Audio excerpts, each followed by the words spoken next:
E aí, pessoal, beleza? Eu vim falar aqui sobre a carta número 2 do livro do C.S. Lewis, Cartas de um Diabo ao Seu Aprendiz. Cristianismo Puro e Simples é um outro livro dele que é fantástico também. Mas então a gente vai para a carta número 2.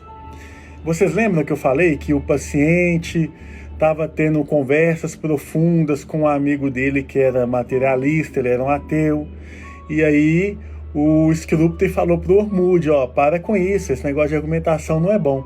Resumindo, no capítulo 2, o paciente, o jovem, já se converteu. E aí, C.S. Lewis, na verdade, está falando um pouco da conversão dele, porque foi através de argumentações. C.S. Lewis, ele leu o livro de Chesterton, e ele foi conversar com um amigo ateu dele. E esse amigo falou assim, mas como que é impressionante, essa história cristã parece tão verdadeira. Quando você fala, parece algo tão familiar. Por mais estranho que seja que o homem veio nessa terra, que ele morreu na cruz e que ele ressuscitou, mas soa como verdade isso no meu coração. Como que é estranho. Aí C.S. Lewis foi e o jovem, né, o paciente foi, e C.S. Lewis também, ele já estava balançado na verdade, né, C.S. Lewis, e aí ele foi e realmente se converteu. E aí vem o Screwtape, né, que é o tio, né, o diabo tio, e falou pro Ormuzd assim, aí tá vendo? Seu paciente converteu. Não fique você achando que você não vai ser punido. A sua punição já está guardada. E aí o C.S. Lewis, ironicamente, né, coloca essa fala na boca de Screwtape assim, olha, e eu tenho certeza que nem nos seus melhores momentos você desejaria não ser punido por isso, né? Eu avisei várias vezes que era para manter ele longe da argumentação, e através da argumentação ele se converteu. Mas não vamos também criar pânico, não. O que acontece? O seu paciente, ele ainda tem ideias. Ele é novo convertido, então aquelas filosofias ainda estão na mente dele, aquelas atitudes ainda estão na mente dele, o modo de ver a vida de uma maneira materialista ainda está na mente dele. E muitas pessoas que passaram uma estada no campo do inimigo, eles estão hoje com o nosso Pai lá nas profundezas. Muitos já se converteram, mas estão com o nosso Pai lá embaixo. Nós temos um grande aliado para isso. Sabe quem é? A igreja. Mas Screwtape fala, não essa igreja que perdura no tempo e no espaço com raízes celestes. Essa não. Essa como um exército nervoso com a bandeira em mãos, pronto para a guerra. Essa verdadeira igreja, ela desanima qualquer um de nós tentadores. Por mais competentes que sejamos, essa nos dá medo, porque de fato ela causa um estrago no reino de nosso Pai. Mas olha só, o seu paciente, ele só vê o físico. Quando ele olha para a igreja, ele vê um prédio com pessoas lá dentro. Talvez um estilo gótico esse prédio, né? E ele olha lá dentro, e aí é hora de você usar a igreja. Porque ele vai chegar lá, vai vir um açougueiro que vai trazer para ele um caderninho com os hinos, não é? Como que será o culto celebrado. Esse cara vai puxar o saco dele, vai tratar ele bem demais. Aí ele vai olhar para o banco, vai ver aqueles vizinhos que ele não gostava de ver nem a pau, que ele não gostaria de vê-los. Esses vizinhos. Aproveite essa questão dos vizinhos. Pode ser que esses vizinhos, pode ser que um deles seja de fato um grande guerreiro do inimigo, que assola o nosso campo direto. Mas o seu paciente, ele é tolo. Na hora que esse vizinho desafinar na hora da música, isso vai irritar o seu paciente. O jeito de andar desse vizinho muitas vezes vai irritar o paciente. A roupa que ele usa, o sapato que ele usa, dessas pessoas, isso vai irritá-lo. E ele vai pensar assim, nossa, mas essa religião só pode ser uma religião boba. Olha as pessoas que estão aqui, pessoas simples demais, não é? Pessoas que às vezes falam errado, não têm um nível de cultura tão evoluído. E ele vai começar a se sentir até condescendente, só de ir na igreja e prestar culto aos domingos, um domingo. e conviver com aquelas pessoas que ele as considera tão vulgar, isso aí para nossa, ele tá no topo, né? Olha com quem que eu convivo, eu estou aqui para adorar a Deus. Entende? Mas não deixa ele pensar em nenhum momento, então com qual roupa que eles deveriam se vestir? Qual sapato que eles deveriam usar? Todos devem saber cantar, afinal de contas? Não deixa ele pensar isso não.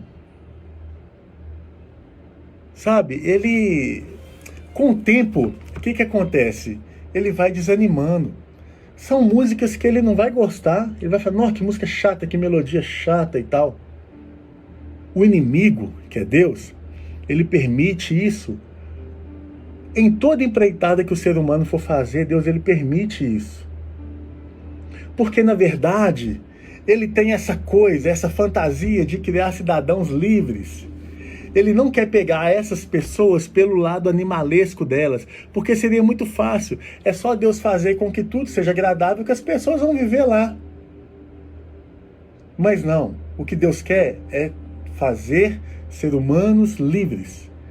Eles têm que escolher, eu quero seguir ao Senhor, ou eu não quero seguir. E isso é qualquer coisa na vida. Por exemplo, um garotinho. Um garotinho gosta de tocar bateria. E ele acha aquilo fantástico, ele sonha com aquilo, ele vê o cara tocando e tal, ele, nossa, eu vou ser um baterista. Mas aí, quando ele tem que começar lá do início, que ele não tem coordenação motora aí ele vai ter que estudar o lado teórico, harmonia, um tanto de coisa. Ele vai falar, não, que saco, eu não quero isso não, porque o processo é difícil mesmo. Não é assim? E Deus permite que seja assim tudo. Se você quer, você tem que passar por isso. Eu pratico jiu-jitsu e tem a gente chama do irmãos Miau, eles são gêmeos e eles lutam jiu-jitsu. E aí um deles falou assim que quando o seu irmão o chama e fala assim, aí, tá afim de treinar? Ele responde assim, e daí se eu tô afim? Não interessa se eu tô afim. Eu vou lá, treino e pronto. É o que eu tenho que fazer, é isso. Porque o meu objetivo é ser campeão.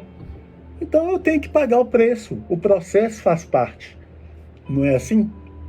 E para tudo é assim.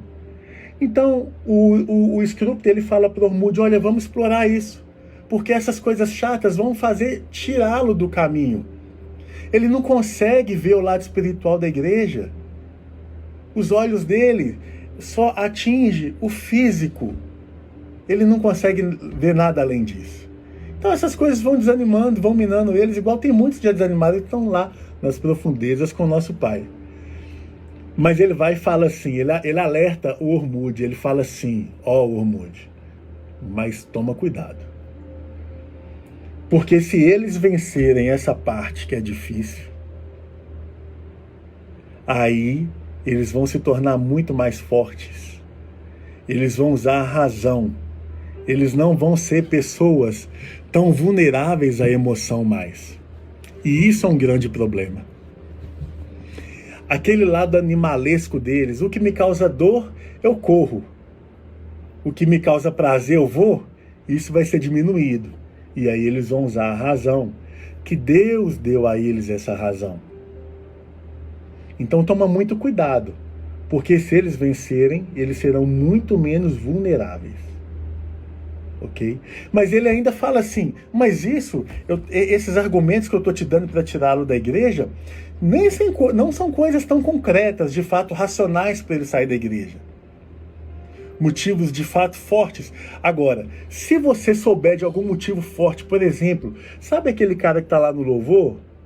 Então, esse cara, ele é viciado em jogo.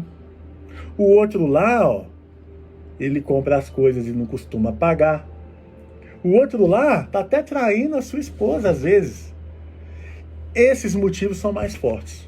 Então você vai usar esses motivos, se você tiver essa oportunidade, que aí seu paciente vai chutar o balde mesmo. Ele vai falar, não, isso aqui é uma mentira. Tô fora disso daqui. Mas olha, qual que seria o pensamento lógico que o seu paciente deveria usar? Mas espera aí, eu sendo o que eu sou, eu fazendo o que eu já fiz, e aí o que ainda faço, eu tô aqui, e me acho um cristão, por que que aquelas outras pessoas não podem também ser cristãs? Eu sou melhor que eles em quê? E a Bíblia fala isso, que muitas das vezes o que a gente julga no outro, a gente se condena a nós mesmos, porque nós praticamos mesmas obras. Ou obras ruins também, talvez não as mesmas idênticas, mas obras ruins também. Todos nós somos seres humanos, não é? Tem um princípio, né, que Freud fala, ó, quando Pedro fala de Paulo, eu conheço muito mais Pedro que Paulo. Às vezes o que você tanto aponta no outro, às vezes é um problema que está em você também.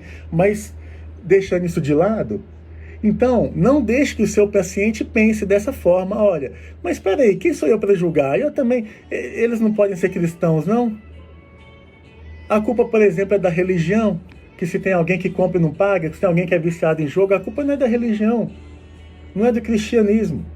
Isso é o lado caído nosso, que é humano. E não por isso eles não são cristãos. Basta olhar para mim, então, também não sou cristão. Mas ok, ele vai e fala isso.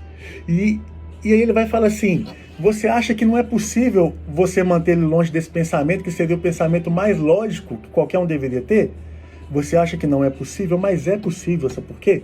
Ele ainda não passou o tempo com o inimigo, o tempo necessário para se fazer humilde. Porque quanto mais você conhece ao Senhor, quanto mais você vê a sua glória, a sua perfeição, mais você vê que você é imperfeito, que você é digno de misericórdia. Nós somos totalmente dependentes da misericórdia do Senhor. Sabe? A gente não é grandes coisas não, muito pelo contrário. Nós somos raça sim caída, que o Senhor resgatou por um preço muito grande, que foi o sangue de Jesus. Então, a questão é essa. A gente não tem que julgar ninguém, a gente também tem que olhar para nós mesmos e reconhecermos o quanto somos falhos. E ficarmos firmes. E saber que a igreja do Senhor é imperfeita e qualquer instituição humana é imperfeita. Mas a gente tem que ver o lado espiritual da igreja. Sim, aquela igreja que perdura no tempo e no espaço, mas com raízes divinas. Isso é o mais importante. Beleza, pessoal? Vamos ficar firme. Um abraço aí. Prazer compartilhar um pouco do que eu estou aprendendo com vocês. Valeu!